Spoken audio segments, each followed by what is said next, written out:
Baik, yang pertama yang akan kita bahas adalah pengertian dan makna perselisihan hubungan industrial.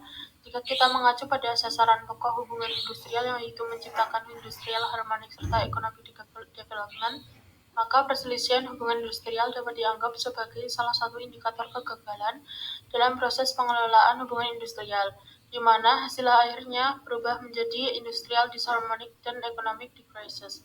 Nah, apabila kita mengacu pada pendekatan teori perilaku organisasi atau organizational behavior, maka perselisihan hubungan industrial dapat dikategorikan sebagai salah satu bentuk dari konflik organisasi atau organisasional konflik, yaitu konflik yang terjadi di antara para anggota atau para pelaku organisasi yang disebutkan oleh Keith Davis dan John Winterstrom 1996, yaitu konflik tersebut adalah karena sebabkan kepentingan yang berbeda, ketidaksepakatan atas tujuan yang ingin dicapai, atau ketidaksepahaman tentang metode pencapaian yang digunakan. Selanjutnya yang akan kita bahas adalah jenis-jenis konflik organisasi menurut teori yang disebutkan oleh Keith Davis dan John Winterstrom pada 1996, di mana yang pertama adalah konflik vertikal, yaitu konflik antara atasan dengan bawahan atau manajemen dengan pegawai. Lalu yang kedua adalah konflik horizontal, yaitu antar bawahan atau antar pekerja, misalnya konflik antar serikat pekerja. Lalu yang ketiga adalah konflik diagonal, yaitu konflik antara anggota organisasi dengan pihak luar organisasi. Lalu selanjutnya, ada beberapa pandangan yang berbeda berkaitan tentang eksistensi dan peran dari konflik organisasi, di mana akhirnya dapat dikelompokkan ke dalam 3 pandangan. Nah, yang pertama adalah pandangan tradisional, yang kedua pandangan hubungan kemanusiaan, dan yang ketiga adalah pandangan interaksionis. Kita bahas satu persatu. Yang pertama adalah pandangan tradisional. Kelompok ini memandang bahwa semua konflik bersifat buruk dan tidak baik, karena senantiasa berpotensi menimbulkan kekerasan, kerusakan, irasional, sehingga destruktif dan merugikan organisasi. Lalu yang kedua tadi adalah pandangan hubungan kemanusiaan. Kelompok ini memandang bahwa konflik merupakan sesuatu yang wajar, tidak terelakkan, dan seringkali bisa bermanfaat untuk organisasi dan anggota organisasi, tergantung pada bagaimana organisasi memandang serta mengelola konflik tersebut. Lalu yang ketiga adalah pandangan interaksionis. Kelompok ini berpandangan bahwa konflik bersifat konstruktif dan fungsional atau bermanfaat karena menimbulkan kreativitas dan inovasi. Mereka beranggapan bahwa kelompok yang senantiasa kooperatif, tenang, dan damai, dan serasi cenderung statis, apatis, dan tidak tanggap terhadap perubahan. Hal tersebut adalah menurut Stephen P. Robbins pada tahun 2002. Yang kita bahas selanjutnya adalah kerugian dari perselisihan hubungan industrial. Perselisihan hubungan industrial mendapat posisi dan perhatian yang sangat besar dalam konteks ketenaga kerjaan di Indonesia.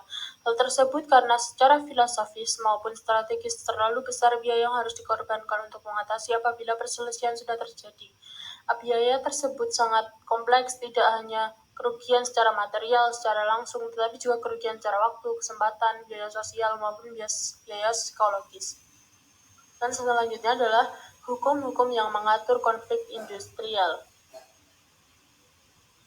Nah, untuk itu, karena adanya perselisihan, maka sikap pandang hubungan industrial Pancasila memandang bahwa konflik hubungan industrial merupakan sesuatu yang manusiawi dan bahkan biasa konstruktif, tergantung kemampuan untuk mengelolanya. Selain itu, penanganan konflik lebih ditekankan pada tindakan preventif atau pencegahan dan promotif atau melalui dialog daripada penyelesaian secara represif setelah konflik terjadi. Penyelesaian perselisihan hubungan industrial selain diatur secara umum di dalam Undang-Undang Nomor 13 Tahun 2003, secara khusus telah ditetapkan Undang-Undang Nomor 2 Tahun 2004 tentang penyelesaian perselisihan hubungan industrial. Di dalam undang-undang tersebut diatur tata cara penyelesaian perselisihan hubungan industrial meskipun lebih bersifat represif melalui jalur yudisial. Selanjutnya, setelah mempelajari pengertian dan makna perselisihan hubungan industrial, di sini kita akan mempelajari mengenai jenis-jenis perselisihan hubungan industrial. Jenis perselisihan hubungan industrial di sini ada 4. Yang pertama, yaitu perselisihan hak. Perselisihan hak ialah perselisihan yang berkaitan dengan pelaksanaan hak yang telah diperjanjikan dalam peraturan perusahaan dan perjanjian kerja bersama. Hak-hak yang diatur dalam peraturan perundang-undangan atau hukum publik tidak bisa diselesaikan melalui proses perselisihan hubungan industrial. Jadi, jika ada pelanggaran terhadap hukum publik, kasus tersebut harus ditangani melalui proses hukum pidana karena melanggar peraturan perundang-undangan yang berlaku. Artinya, pelanggaran semacam itu dianggap sebagai tindakan kriminal dan harus ditangani sesuai dengan prosedur hukum yang berlaku. Kemudian yang kedua, perselisihan kepentingan adalah perselisihan yang timbul karena adanya perbedaan pendapat atau ketidaksesuaian dalam hal syarat-syarat kerja yang tidak diatur secara spesifik dalam perjanjian individual, perjanjian kerja, atau perjanjian kerja bersama. Ini berarti bahwa perselisihan tersebut muncul ketika ada perbedaan interpretasi atau pemahaman terkait dengan aspek-aspek tertentu dari kondisi kerja yang tidak diatur dengan jelas dalam dokumen perjanjian yang ada. Dalam kasus ini, pihak-pihak yang terkait mungkin memiliki pandangan yang berbeda tentang bagaimana syarat-syarat tertentu seharusnya diterapkan atau diinterpretasikan yang kemudian dapat memicu perselisihan antara mereka. Selanjutnya ketiga, perselisihan pemutusan hubungan kerja atau PHK. Ini terjadi ketika terdapat ketidaksesuaian pendapat atau pemahaman antara perusahaan dan pekerja buruh terkait dengan pelaksanaan pemutusan hubungan kerja. Perselisihan ini dapat muncul dalam beberapa hal, antara lain persetujuan tentang PHK. Perselisihan bisa terjadi jika pekerja buruh tidak setuju dengan keputusan perusahaan untuk melakukan PHK terhadap mereka, atau jika ada ketidaksepakatan mengenai alasan-alasan atau syarat-syarat yang mendasari PHK tersebut. Kemudian proses PHK. Perselisihan juga dapat timbul karena perbedaan pendapat dalam hal bagaimana proses PHK dilakukan. Kemudian besarnya pesangon. Perselisihan juga bisa terjadi terkait dengan besarnya pesangon yang harus diterima oleh pekerja buruh yang di PHK, di mana terdapat perbedaan pandangan.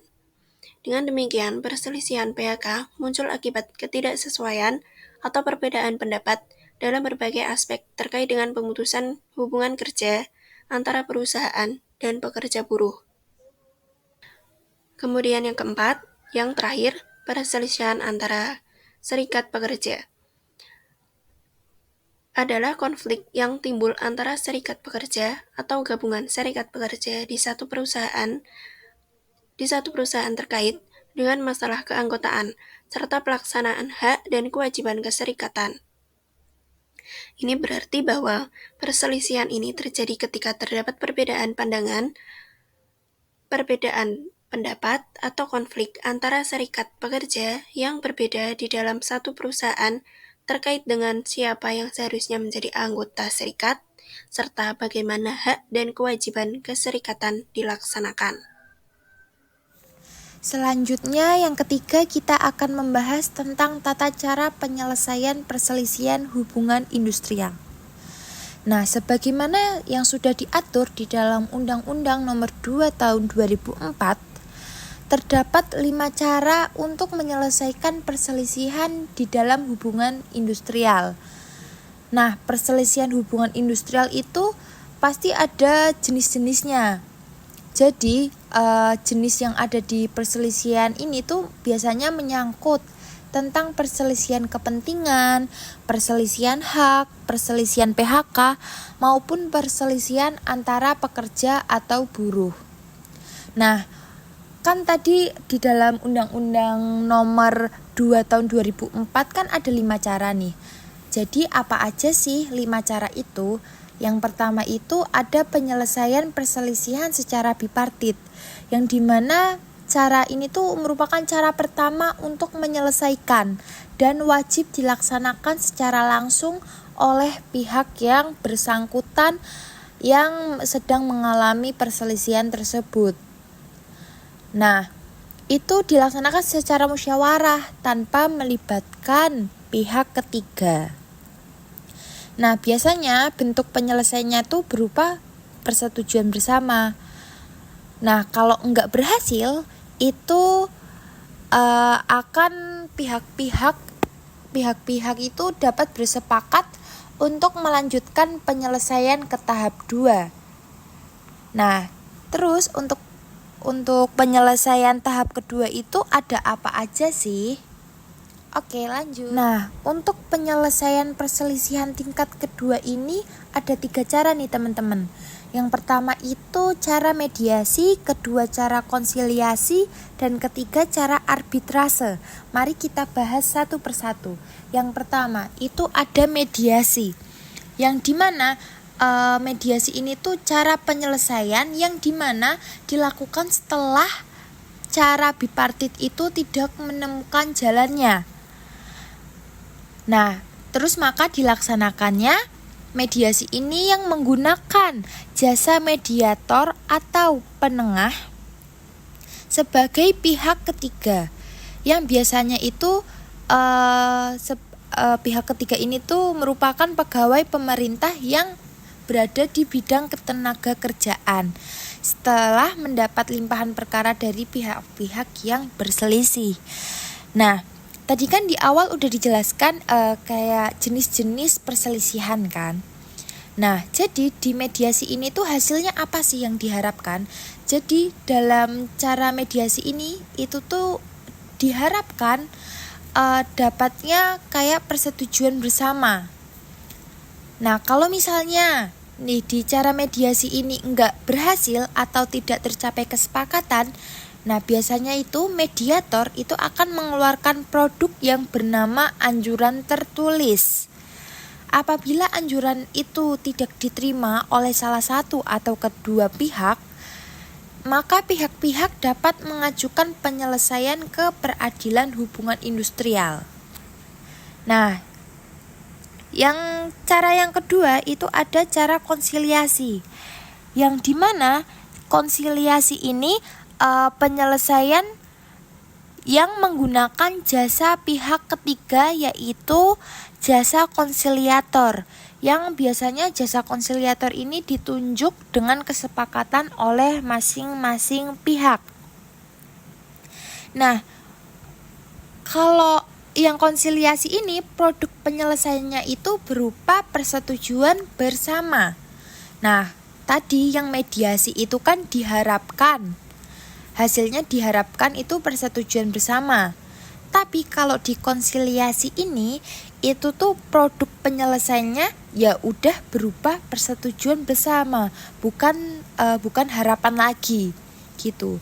Nah, kalau misalnya nih konsiliasi enggak mencapai kesepakatan, nah biasanya itu konsiliator akan mengeluarkan anjuran tertulis sama dengan mediasi tadi.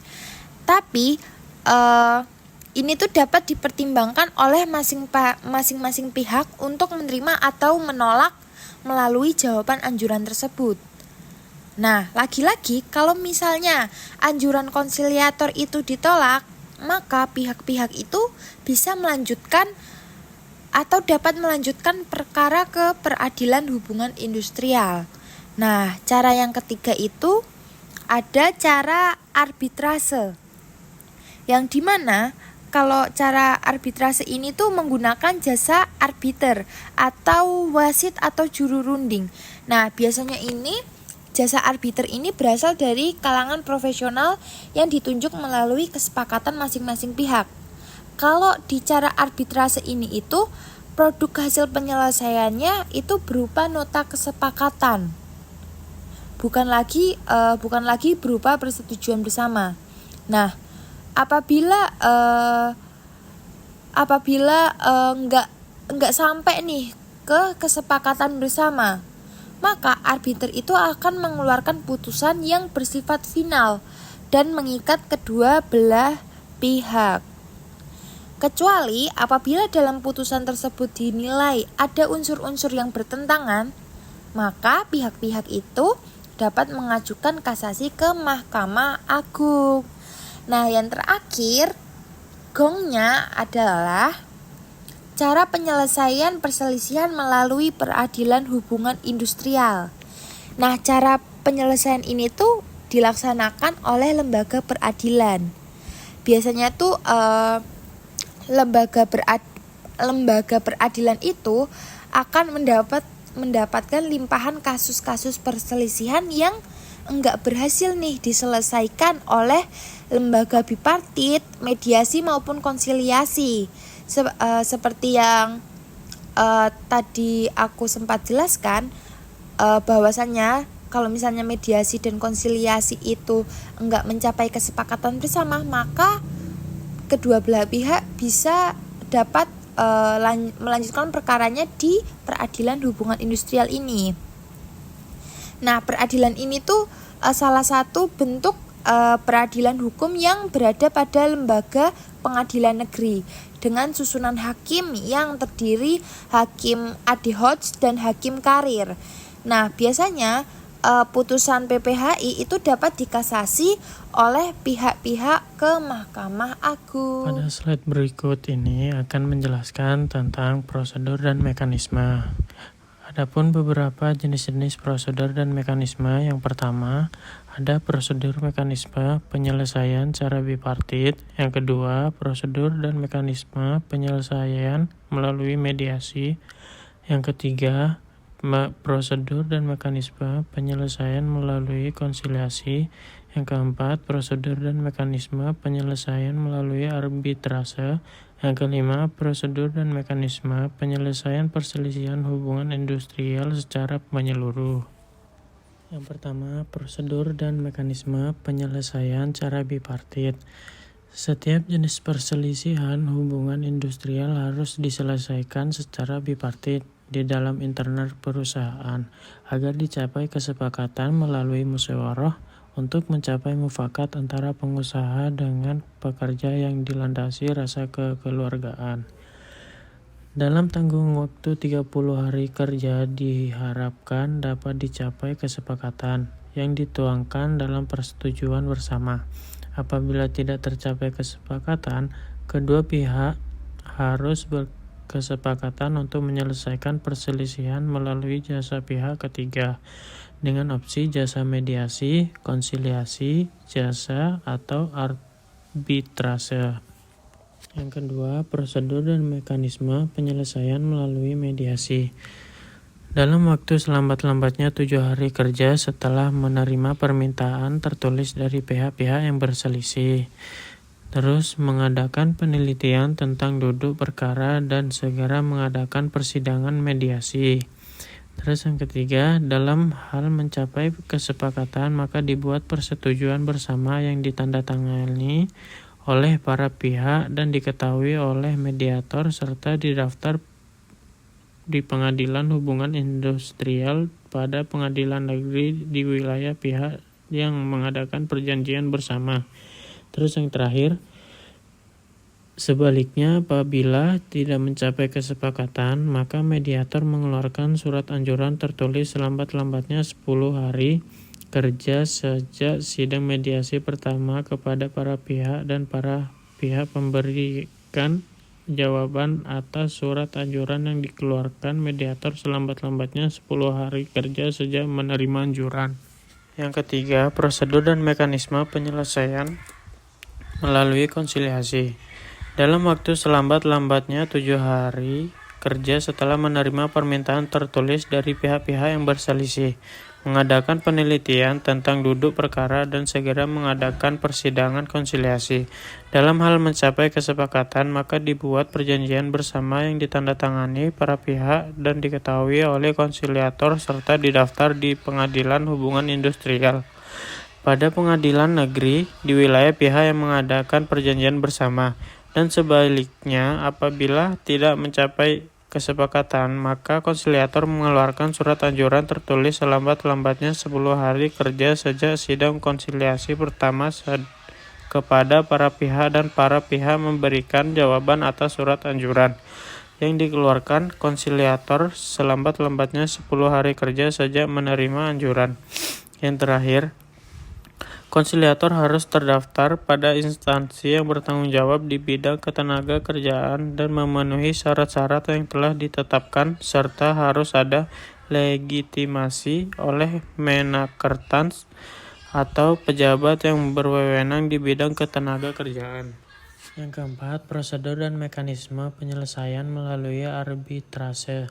Dalam waktu selambat-lambatnya 7 hari kerja setelah penerima permintaan tertulis dari pihak-pihak yang berselisih. Terus mengadakan penelitian tentang duduk perkara dan segera mengadakan persidangan arbitrase.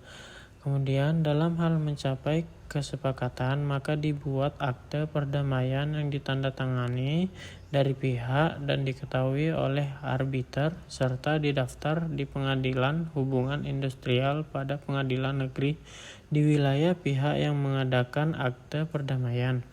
Kemudian sebaliknya, apabila tidak mencapai kesepakatan, maka arbiter mengeluarkan surat putusan selambat-lambatnya 30 hari kerja sejak penandatangan surat perjanjian menunjukkan arbiter, dan arbiter berwenang untuk memperpanjang jangka waktu penyelesaian perselisihan hubungan industrial 1 kali perpanjangan selambat-lambatnya 14 hari kerja, serta apabila salah satu pihak menolak keputusan tersebut maka putusan dapat diajukan pembatalan atau peninjauan serta kembali kepada Mahkamah Agung. Yang terakhir, arbiter harus terdaftar pada instansi yang bertanggung jawab di bidang ketenagakerjaan dan memenuhi syarat-syarat yang telah ditetapkan, serta harus ada legitimasi oleh Menakertrans atau pejabat yang berwenang di bidang ketenagakerjaan. Yang kelima, prosedur dan mekanisme penyelesaian perselisihan hubungan industrial secara menyeluruh.